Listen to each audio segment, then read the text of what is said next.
실제로 우리가 파이썬을 사용해서 함수를 사용할 때 사실 인수를 이 네 가지 종류 중에 하나만 쓰지는 않는다고 했습니다. 왜냐하면 실제 여러분들이 파이썬 그리고 아나콘다를 설치한 후에 사용하고 있는 많은 내장 함수들도 사실 그 구조를 한번 살펴봤을 때 이 인수 입력 방법 중에 하나만 쓰는 게 아니라 위치 인수, 아규먼트 인수, 키워드 인수, 딕셔너리 인수 이 모든 것들을 받을 수 있도록 구성되어 있습니다.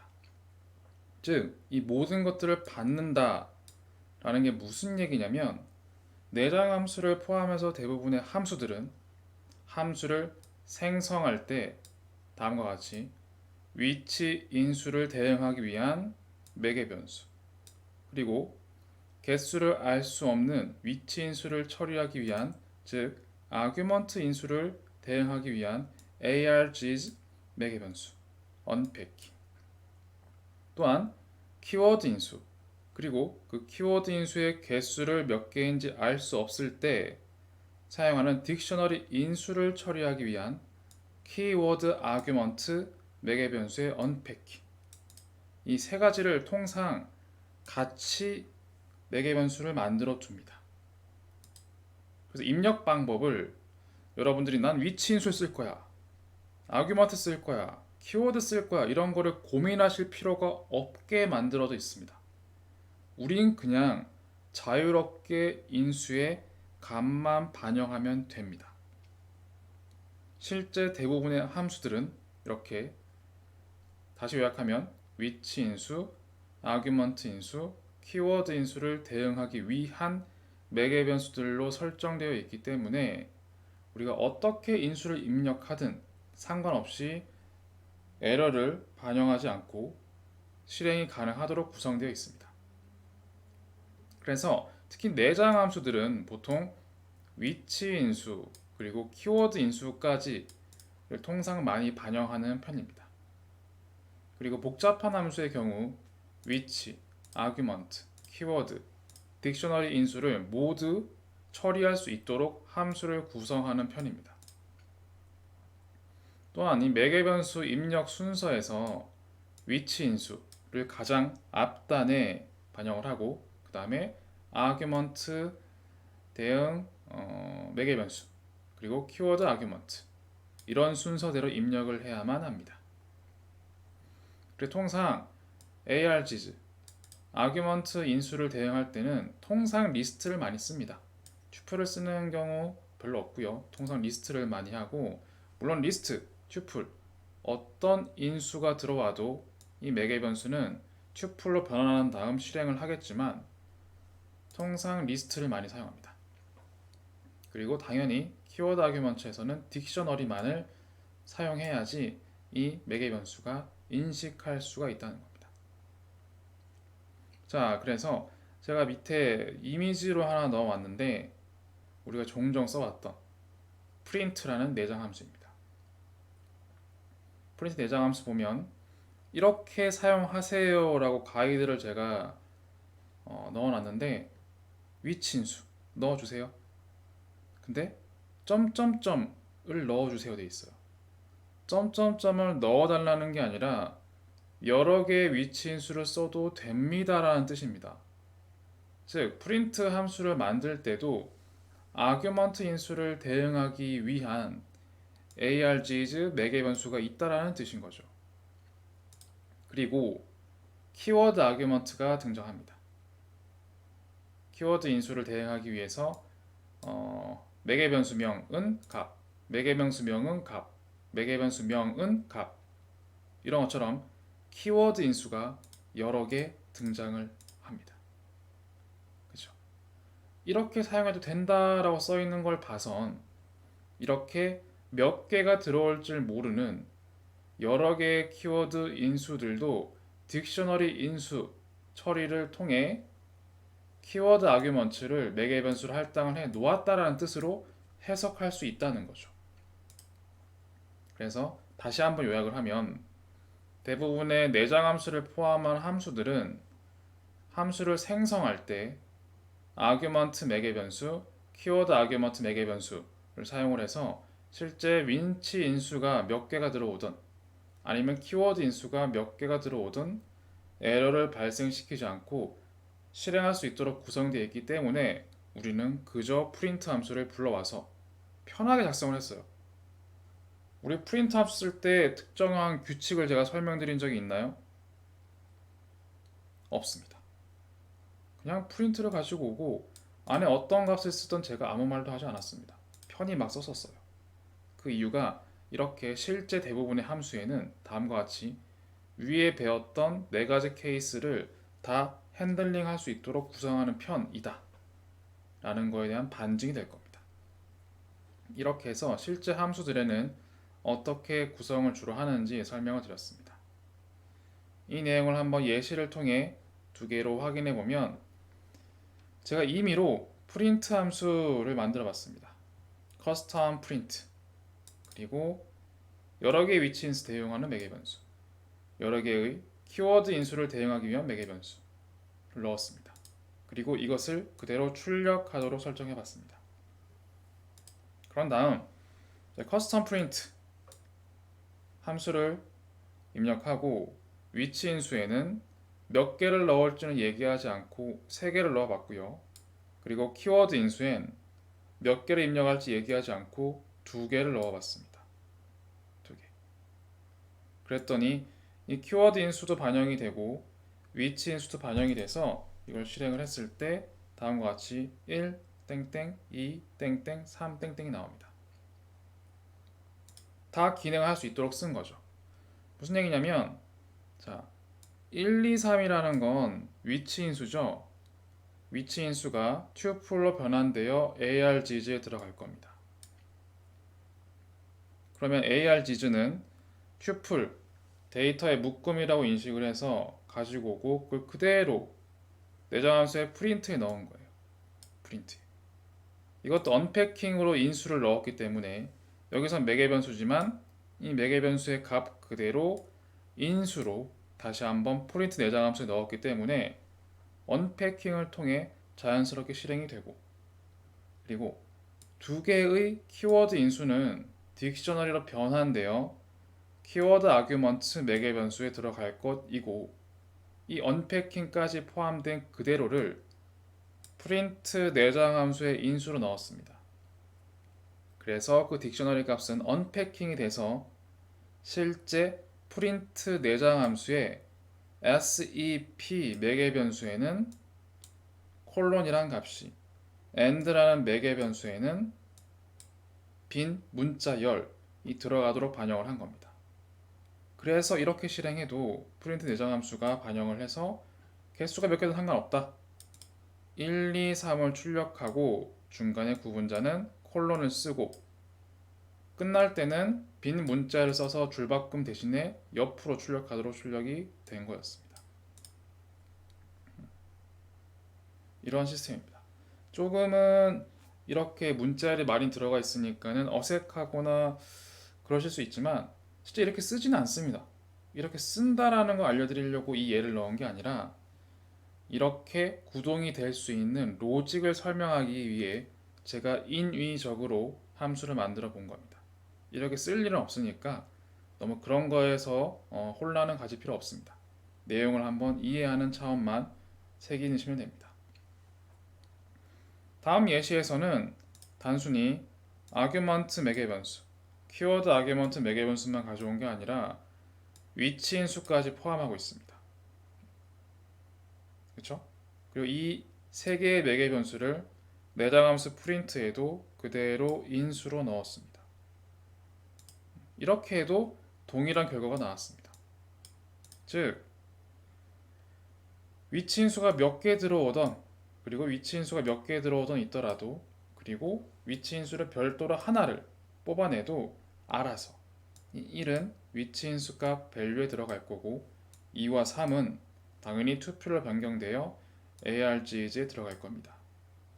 결국 이렇게 사용하나 이렇게 사용하나 같은 값이 나온다라는 게 중요한 설명이고 그걸 통해 실제 내장함수 프린트만 제가 가지고 오긴 했지만 아 그렇구나 이 간단한 프린트 함수도 결국 위치 인수를 핸들링하기 위한 매개 변수, 그리고 아규먼트 인수, 키워드 인수, 딕셔너리 인수를 내가 인지하고 입력하는 게 아니라 마음대로, 편한 대로, 원하는 대로 다 입력을 해도 에러를 나타나지 않고 다 실행할 수 있도록 구성되어 있구나.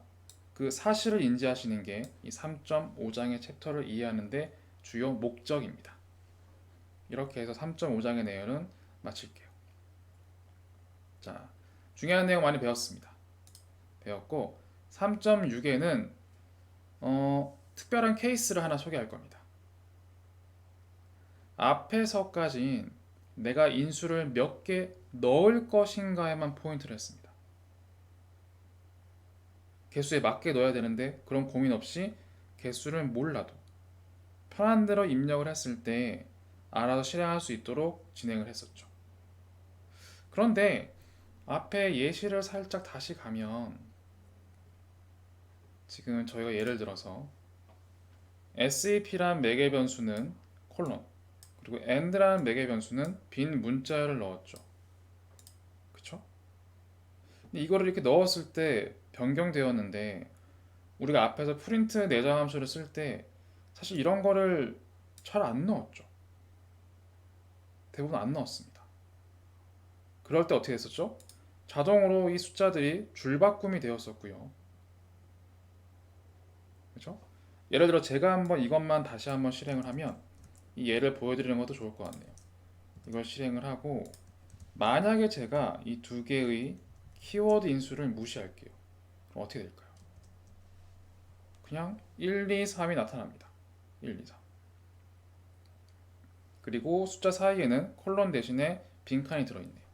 그렇죠? 근데 이거 좀 이상하지 않으세요? 나는 어떻게 구분할 것인지 구분자 이런 걸 넣지 않았습니다. 않았는데 실행이 됐어요. 비어 있어요. 뭔가 에러가 날 것 같은데 개수가 상관없긴 하지만 지금 이거는 내가 입력을 하지 않았는데 기본적으로 어떤 값을 품고 있는 것처럼 느껴지죠. 그렇죠? 이 키워드 인수를 대응하는 매개 변수들은 내가 입력하지 않아도 기본적으로 어떠한 값을 갖고 있는 것처럼 느껴집니다. 그렇죠? 실제로 프린트 함수를 봤을 때 여기에 값이 SEP는 빈 문자열로 되어 있죠. 공백 문자열로. 그렇죠? 이렇게 초기 값들이 사실 부여가 되어 있습니다. 대부분 키워드 인수를 사용할 때는 그냥 비워넣기보다는 특정 초기 값을 대응을 해 놓습니다. 바로 이 부분을 설명드리는 겁니다. 자, 무슨 얘기냐? 유사한 예를 먼저 보고 설명드릴게요. 만약에 제가 퍼스널 인포로 name, age, 어드레스를 할당하는 함수를 다시 가지고 왔습니다. 그런 다음 퍼스널 인포에 kk, 30, 용산구를 입력하면 위치 인수 기능이 작동되어 name, age, 어드레스에는 이 세 개의 값이 할당되어 아래와 같이 출력이 되었었습니다. 그리고 앞에서까진 실제로 이렇게 매개 변수의 숫자는 3개인데 이거를 4개, 5개, 10개를 입력할 때는 에러가 출력되는데 어떻게 해야 될까요?만 봤어요. 그런데 마찬가지 인수를 늘리는 것뿐만 아니라 이걸 실행했네요. 이렇게. 예. 인수를 늘리는 것뿐만 아니라 인수를 줄여도 에러가 납니다. 2개를 넣었더니 하나가 빠진 것 같다. 어드레스란 매개 변수에는 넣을 수 있는 인수값이 없단다. 하나 빠뜨린 거 아니니? 라고 에러를 출력합니다. 그죠? 늘리는 것뿐만 아니라 줄이는 것도 에러가 나타나는데 이건 어떻게 해야 될까요? 앞에서 분명히 개수를 증가시켰을 땐 아규먼트 매개 변수 또는 키워드 아규먼트 매개 변수를 반영을 통해 해결할 수 있었는데 줄이는 건 어떻게 해야 될까요? 줄이는 것도 물론 앞에서 배웠던 매개 변수 설정으로 할 수가 있지만 다른 방식이 있습니다. 바로 다음과 같이 초기 값을 매개 변수에 할당해 버리는 겁니다.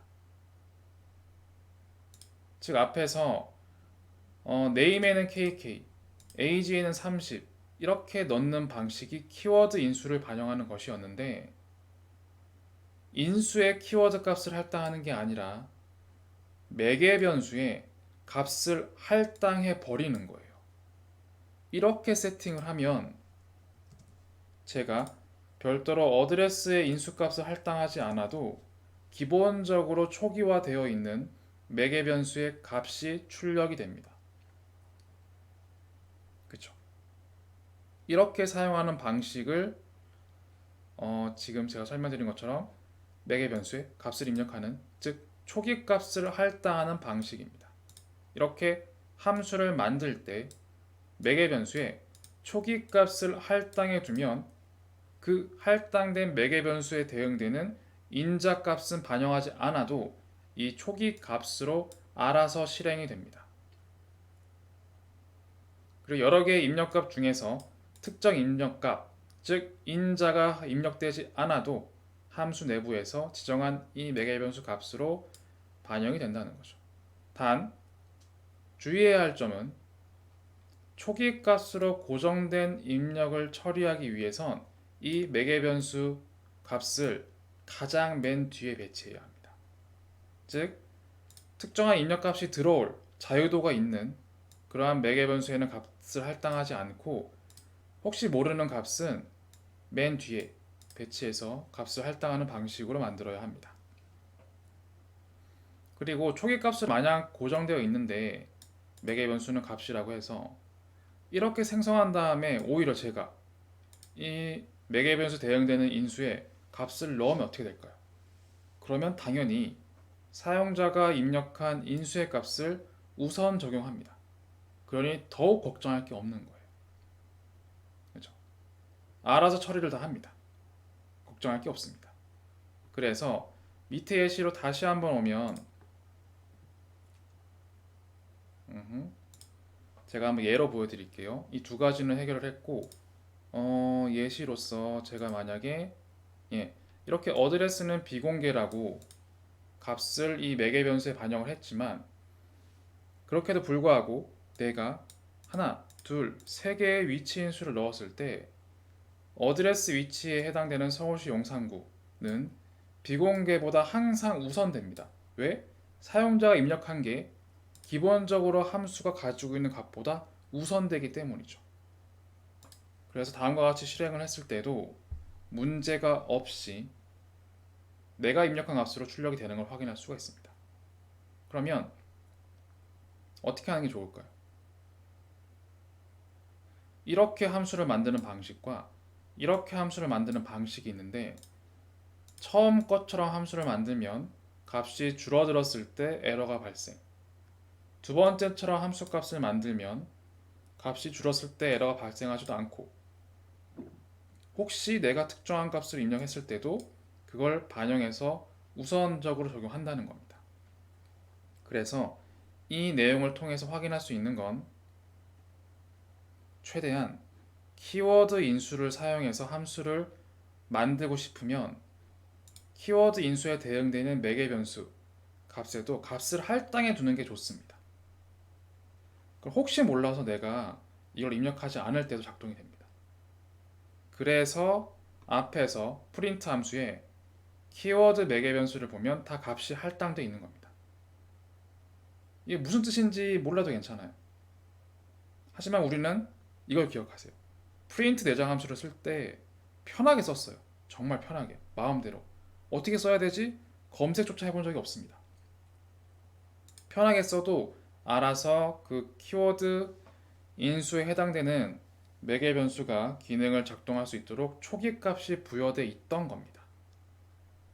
그래서 통상 키워드 인수에 대응되는 매개 변수에는 초기 값을 부여해 두는 게 사용상 훨씬 유리한 점이 있으니 이러한 방식을 추천드립니다. 그리고 마지막 예시에도 마찬가지인데, 혹시 값을 할당해 놓은 초기값을 부여해 놓은 어드레스의 위치를 만약에 제가 이렇게 중간에 할당하면 어떻게 될까요? 실행했을 때 오류가 납니다. 그렇죠? 디폴트 아규먼트가 그렇죠? 디폴트 아규먼트 따라왔다 이렇게 돼 있잖아요. 즉 맨 마지막에 있는 ag도 디폴트 초기값이 있어야 한다는 뜻이에요. 즉 이렇게 써야 돼요. 이렇게. 이거는 사용상에서 중요하니까 꼼꼼히 설명드리면 초기값을 할당하는 매개 변수는 뒤에서부터 넣어야 됩니다. 맨 뒤에 하나를 넣어도 되고 가운데 넣었으면 이렇게 age가 0이라고 넣었으면 그 뒤에 따라오는 모든 매개 변수도 초기값이 있어야 합니다. 이 뜻입니다. 가급적이면 모든 매개 변수는 초기값이 다 있는 게 사실 사용상 편하기는 합니다. 이런 식으로만 사용해야 한다 라고 설명을 드리면서 함수 내 미입력 인수값은 있다면 그걸 어떻게 매개 변수가 자동으로 결정하고 실행되게 할 것인가, 바로 앞에 있던 이런 프린트 함수처럼 편하게 막 쓸 때 에러가 출력되지 않고 어떻게 사용할 수 있을 것인가, 바로 함수를 만들 때 매개 변수의 초기값을 부여하는 방식이었습니다. 이렇게 사용을 통해 이 3.6까지의 내용을 포함하면 여러분들이 진짜 파이썬의 내장 함수, 외장 함수, 사용자 정의 함수, 어떠한 함수가 되더라도 다 인수를 편하게 자유롭게 입력하는데 전혀 문제가 없습니다. 이게 함수 내에서 인수를 입력하는 방식의 모든 것입니다. 모든 것. 자, 그러니 6개의 방식을 통해서 여러분들이 함수를 편하게 쓸 수 있을 거라고 믿을 의심치가 없습니다. 자, 축하드리고요. 다음 3.7의 내용부터 보면 될 것 같습니다. 3.7에 대한 내용은 3.7과 3.8의 내용은 사실은 그렇게 설명을 자세히 드리진 않을게요. 왜냐하면 이 제목을 보시면 아시겠지만 함수 내 조건문을 쓰는 겁니다. 함수 내 반복문을 쓰는 겁니다. 여러분들은 이미 조건문과 반복문은 사용할 줄 아실 거란 말이에요. 그걸 함수 내에 쓰는 것 뿐이에요. 즉 조건문을 담은 함수는 어떻게 만들어야 합니까? 사용자 정의 함수의 관점에서. 또한 반복문을 담고 있는 기능을 포함하는 함수는 어떻게 사용자 정의 함수를 만들어야 합니까? 그 두 가지가 포인트입니다. 조건문, 반복문의 내용을 설명하는 건 아니기 때문에 이 두 가지는 조건문, 반복문에 대한 내용은 좀 가볍게 하고 함수를 생성하는 부분을 좀 더 강하게 설명드리겠습니다. 첫 번째, 함수 내 조건문을 사용하는 겁니다. 조건문이 무엇일지 한번 살펴봤을 때 이렇게 되죠. A 변수의 값을 할당하고 A가 짝수면 프린트 짝수입니다. 그리고 2의 배수입니다 출력하는 조건문이 있었습니다. 그래서 A가 변경되었을 때 어떤 것도 실행되지가 않죠. 홀수니까요. 그리고 if else가 있었죠. 만약에 입력된 A가 짝수면 짝수입니다. 홀수면 홀수입니다를 출력시키는 걸 만들고 A가 5일 땐 홀수입니다 출력됩니다. 당연히 짝수일 땐 짝수입니다 출력됩니다. 그리고 이런 확장해서 조건문 자체가 여러 가지일 때 A가 100보다 클 때, A가 10보다 클 때, 0보다 작을 때, 그럴 때는 elif를 썼었죠.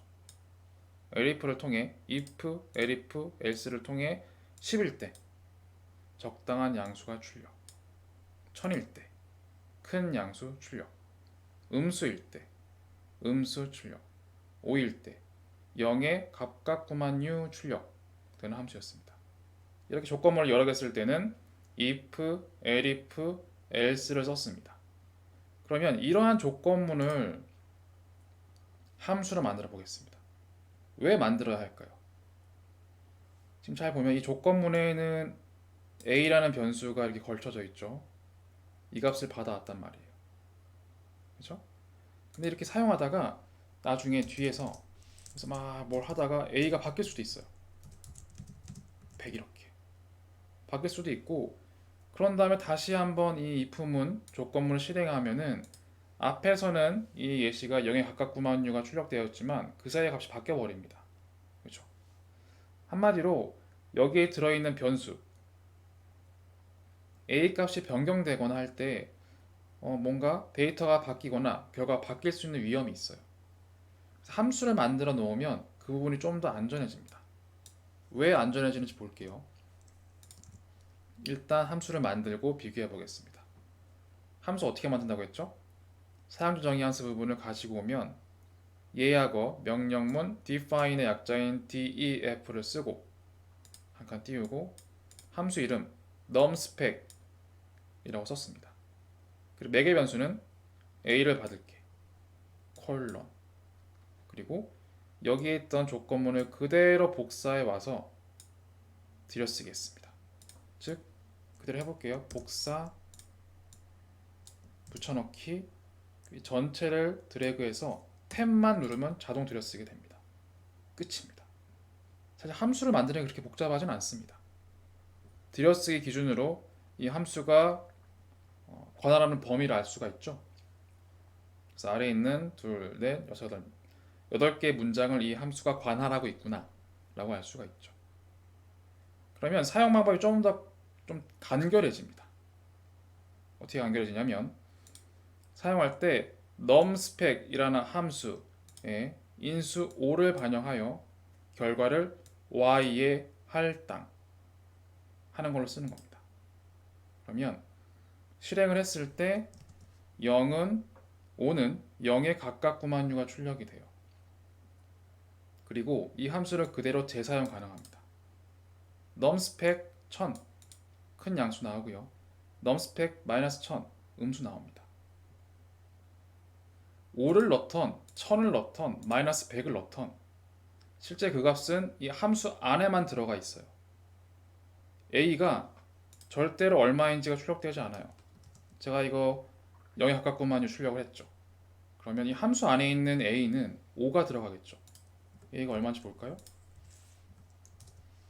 이렇게 되어 있습니다. 앞에 실행에 다른 값이 들어가 있어요. 즉 a 값은 변경되지 않습니다.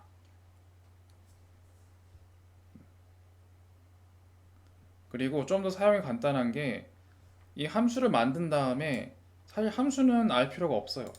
알 필요가 없고 그냥 앞으로 계속 우리 앞에 배웠던 내장함수 프린트처럼 이렇게 쓰면 돼요.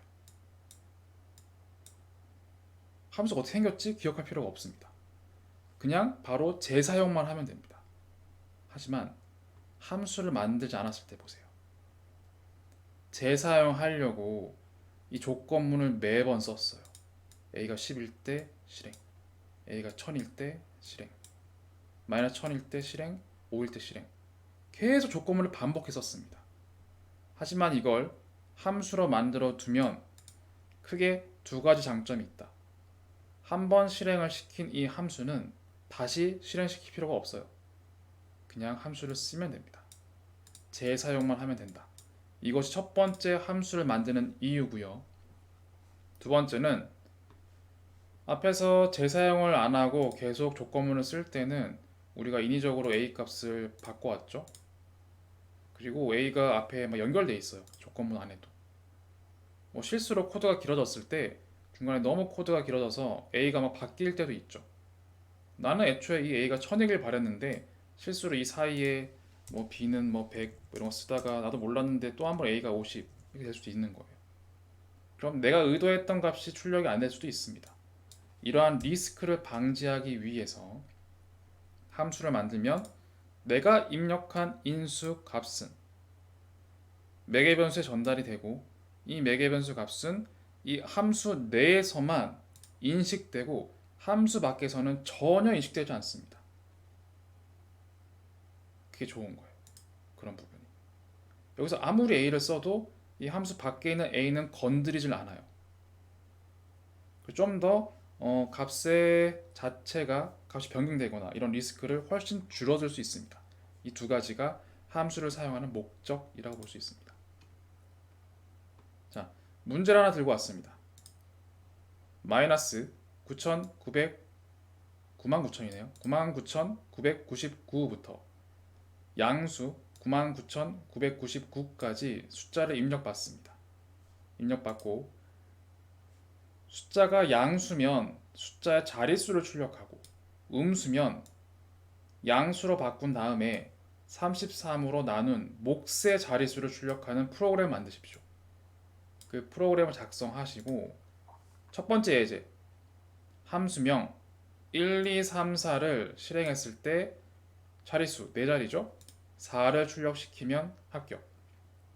그리고 함수명에 마이너스 99,990을 입력했을 때 이걸 양수로 바꾸어서 33으로 나눈 몫은 얼마 나옵니다.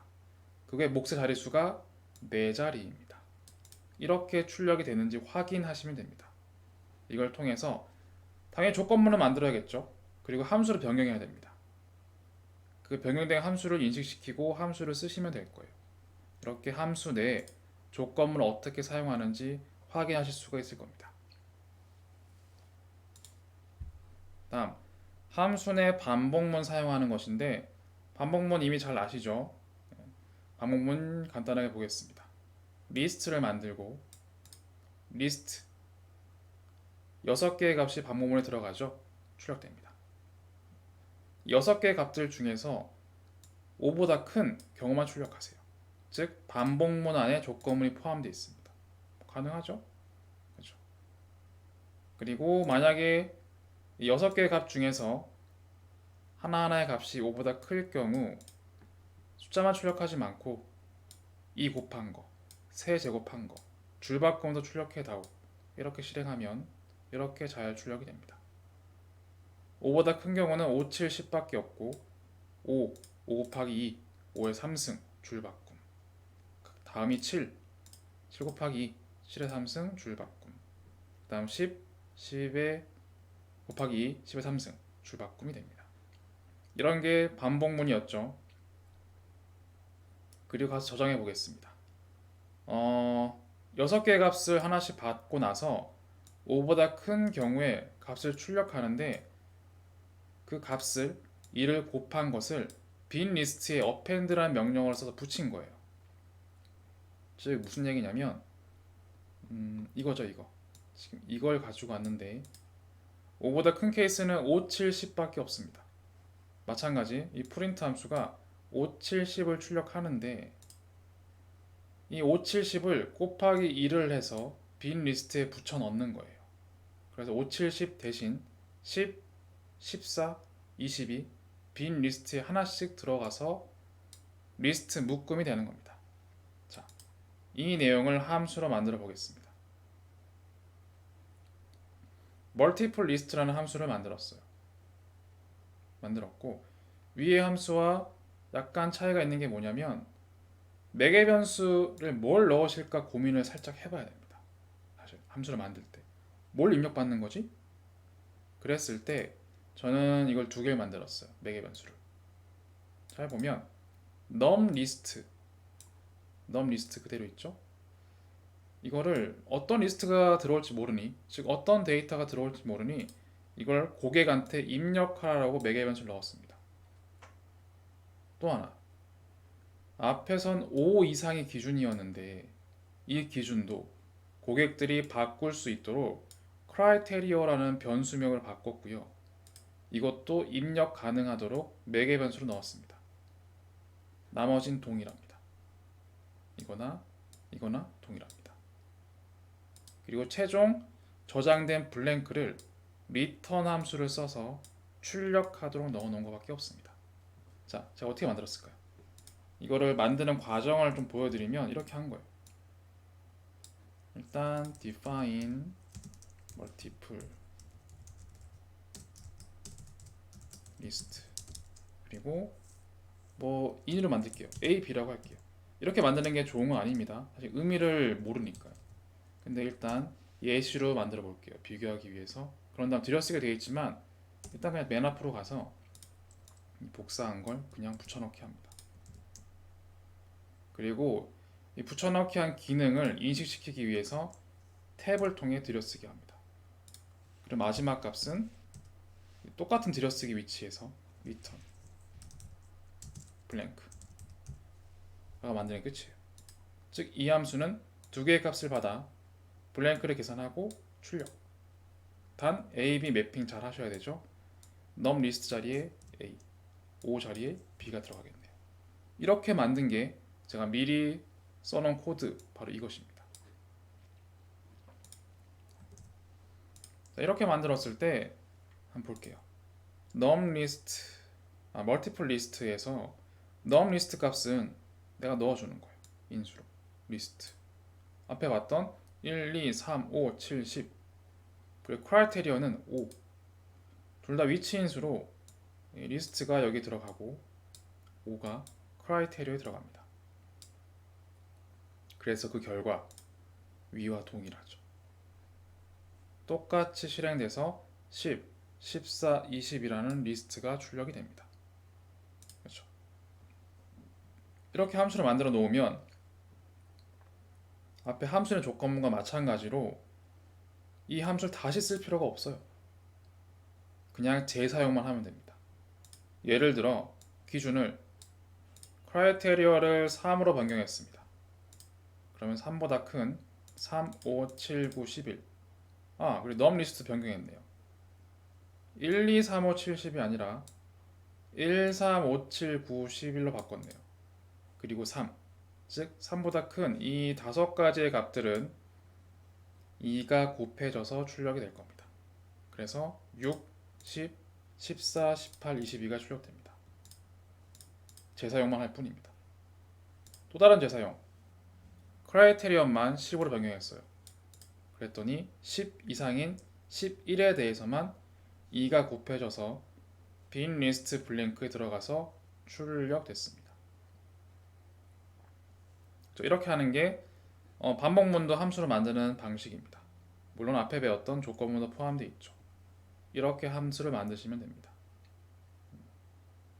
자, 다음 예시에선 어떤 차이가 있을까요? 이렇게 했네요. 자, 앞에 배웠던 내용을 약간 결합해 본 건데 제가 만약에 여기에서 이렇게 실행한 다음에 초기값 10을 안 쓸게요. 그러면 에러가 나옵니다. 값이 하나 없어 라고 하죠. 이럴 때 어떻게 한다고 했죠? 이럴 때 매개 변수에 초기 값을 반영해 줍니다. 5라고. 그랬을 땐 내가 이 값에서 첫 번째 인자는 num 리스트에 들어갈 텐데 크라이테리어는 제가 반영하지 않았어요. 그래도 실행됩니다. 이상 없이. 자연스럽게 초기 값인 5가 크라이테리어 자리에 들어가서 5, 7, 10이 필터링 되고 2배가 된 값이 들어갔죠. 또한 내가 만약 크라이테리어 값을 임의 값을 할당하면 5 대신에 고객이 입력한 7을 더 우선순위 삼아 반영된 것도 확인할 수가 있습니다. 이렇게 앞에서 3.6에서 배웠던 내용도 다시 한번 확인을 해봤습니다.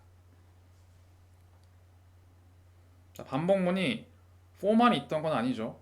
while도 있었습니다. while. num을 1이란 값으로 할당하고 num이 5까지 될 때까지 반복합니다. num을 프린트하고 num을 증가시킵니다. 1, 2, 3, 4 실행됩니다. 그리고 이렇게 반복시키는 건 포문으로도 쓸 수 있었죠. 포문. 유한계의 리스트를 반복시켜서 만약에 숫자가 5보다 작으면 출력하세요. 동일한 결과죠. while은 결국 for if로 복제할 수 있다는 거였죠. 그리고 만약에 num 값이 5보다 작을 때까지 계속 반복하는 건데 before 처음엔 num이었는데 after 곱하기 2가 되고 줄바꿈 그리고 num을 증가시켜 라는 뜻입니다. 그래서 처음에 num이 시작이 1일 땐 while문 조건문이 참이기 때문에 1 출력되고 곱하기 2, 2가 출력되고 줄바꿈이 출력되고 num은 1이 더해져서 2가 됩니다. 다시 while로 가서 2일 때도 실행되고 3일 때, 4일 때까지 실행이 돼서 before가 1, 2, 3, 4일 때 실행된 걸 볼 수가 있습니다. 자, 이 부분을 함수로 만들어 볼게요. 그럼 함수 만들기 다시 한번 보여드리면 define 함수명 num to라고 할게요. 실행하지 않고 숫자를 받아야 되죠. 입력할 값 매개 변수 num을 받아서 콜론 그리고 이 내용을 그대로 복사. 그래서 맨 앞에 붙여넣기 하고 함수가 이 while문 전체를 인식할 수 있도록 이 전체를 탭을 눌러서 들여쓰기. 끝입니다. 함수 만드는 게 복잡하진 않습니다. 최대한 기존에 사용하던 로직과 아이디어, 기능을 그대로 담아내고 함수인 것처럼만 역할을 바꾸는 것밖에 없습니다. 이렇게 만든 게 제가 키 작성해 두었던 이 함수입니다. 이렇게 만들어 놓으면 1을 넣었을 때 num1 1부터 시작해서 이 결과가 실행되겠죠. 다음과 같이 앞에서 함수를 사용하지 않았던 결과와 동일한 결과입니다. 1이었죠?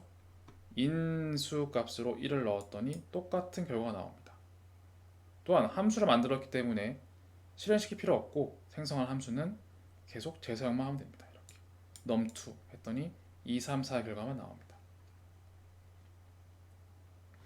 자, 이렇게 해도 되고 우리 앞에서 while문은 무한 루프를 담고 있기 때문에 브레이크를 통해 조건문을 종료시킬 수 있다는 거 배웠죠? 그 내용이 포함되어 있습니다. 그래서 무한 루프를 만들었어요. 빈 리스트에는 1부터 시작된 값을 2배 곱해서 계속 넣는 겁니다. 넣는데 출력도 해봅니다. 어떻게 증가되는지. 그리고 이 빈 리스트가 렌이 5다. 즉 개수가 5개가 되면 브레이크를 만나 종료시킨다. 이 종료가 되기 전까진 num이란 숫자는 1이었는데 계속 증가된다. 인 겁니다.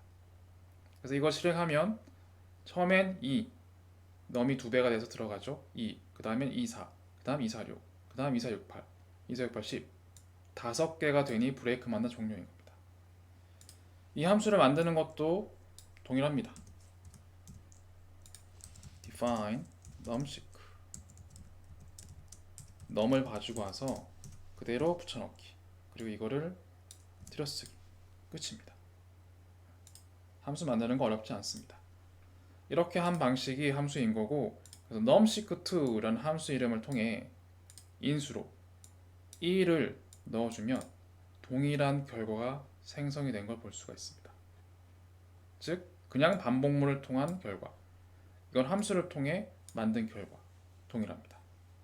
그리고 이렇게 함수를 만들었으니 재사용 가능합니다. numseq2 3 하면 3부터 시작되겠죠? 3, 8, 10, 12, 14 이렇게 되는 겁니다. 자, 다음 예시는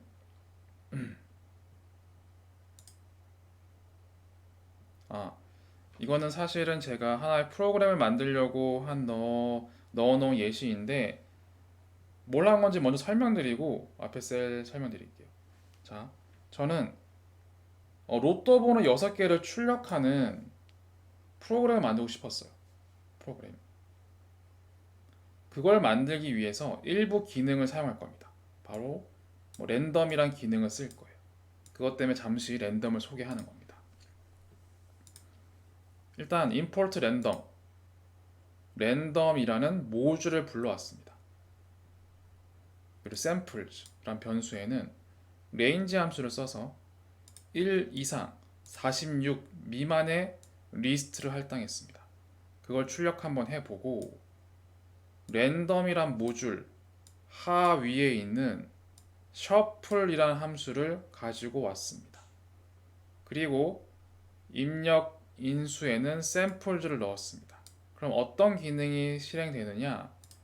입력된 리스트가 순서가 랜덤하게 셔플됩니다. 그 값을 출력을 해보겠습니다. 자, 실행해 볼게요.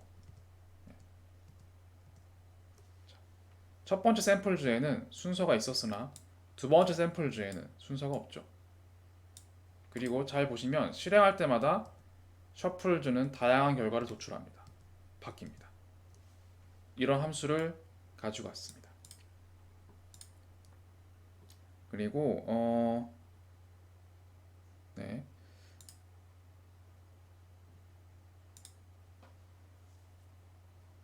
그래서 이것 때문에 그랬구나. 지금 이거를 샘플즈를 출력을 했는데 이렇게 사용하시면 안 돼요. 무슨 얘기냐면 지금 제가 샘플즈의 변수를 넣고 그리고 이걸 다시 셔플즈에 넣었죠. 그럼 이걸 그대로 여기 넣으면 되는 거 아닙니까? 라고 했어요. 랜덤 하위에 셔플 하위에 이 값을 그대로 넣은 겁니다. 넣어서 그 값을 샘플즈 테스트에 반영을 시킨 겁니다. 반영을 시켰는데 이렇게 사용하면 안 됩니다. 왜 안 되냐면 실제 실행을 해봤을 때 아무 값도 들어있지 않아요. 왜냐면 랜덤 하위의 셔플 함수는 리턴 값이 없는 겁니다. 쉽게 얘기하면 리턴 넌이라고 나와 있죠. 즉, 이 함수는 실제 존재하는 데이터를 섞어주는 기능만 있지 섞고 나서 특정한 결과를 리턴하는 게 아니에요. 샘플즈 테스트에 아무런 값도 들어가 있지 않습니다. 아무것도 없습니다. 어쨌든 지금 이 셔플 함수를 배우는 게 중요한 건 아니고 중요한 건 임의로 1부터 45까지 숫자를 만든 다음에 랜덤 모듈 하위에 셔플 함수로 섞었다라는 겁니다. 이해되시죠? 자, 이 기능을 사용해서 만들어 봤습니다. 일단 샘플즈를 만들었고요. 일단 샘플즈를 저는 1 이상 10 미만의 값으로 만들었네요. 로또라는 일단 빈 봉지를 만들어 놨습니다. 로또 숫자는 6개가 있어야 되거든요. 6개가 필요해서 일단 무한 반복합니다. 언제까지? 로또 빈 봉지가 빈 리스트가 6개로 가득 찰 때까지 반복하라는 겁니다. 그 반복할 때마다 셔플 함수가 작동돼서 샘플즈는 순서가 바뀝니다. 그런 다음 그 샘플즈 중에서 0번째 인덱스에 위치한 값을 selected num 이라는 변수에 할당합니다. 그리고 그걸 출력을 해보고 무엇인지 그걸 num selected 그 값을 로또라는 빈 봉지, 빈 리스트에 붙여넣습니다.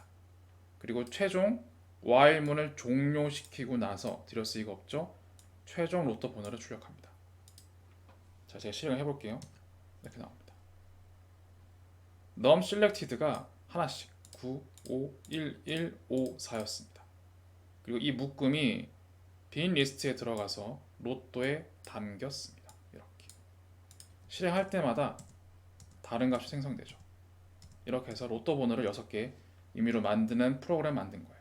자, 이걸 제가 임의로 여러분들한테 드렸고 이걸 사용해서 이 퀘스천을 풀면 됩니다. 실제 로또 번호는 중복된 값이 없습니다. 그렇죠? 이미 제가 힌트를 다 드렸어요.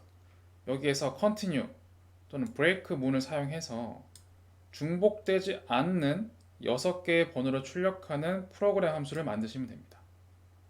그리고 그 함수, 프로그램을 로또라는 함수 이름으로 만드십시오. 그런 다음 그 프로그램이 생성된 다음 로또라는 함수 이름을 가지고 와서 100 이내의 정수 중 중복되지 않은 로또 번호 6개를 출력하는 이 코드를 실행해서 실제 Y값 6개가 어떤 게 출력되는지 저한테 보여주시면 됩니다. 이것이 이 마지막 문제입니다. 이 문제를 통해서 여러분들은 함수 내에서 반복문을 어떻게 사용하는지, 반복문을 포함하는 함수는 어떻게 만드는지 이런 내용들까지도 확인하실 수가 있었습니다.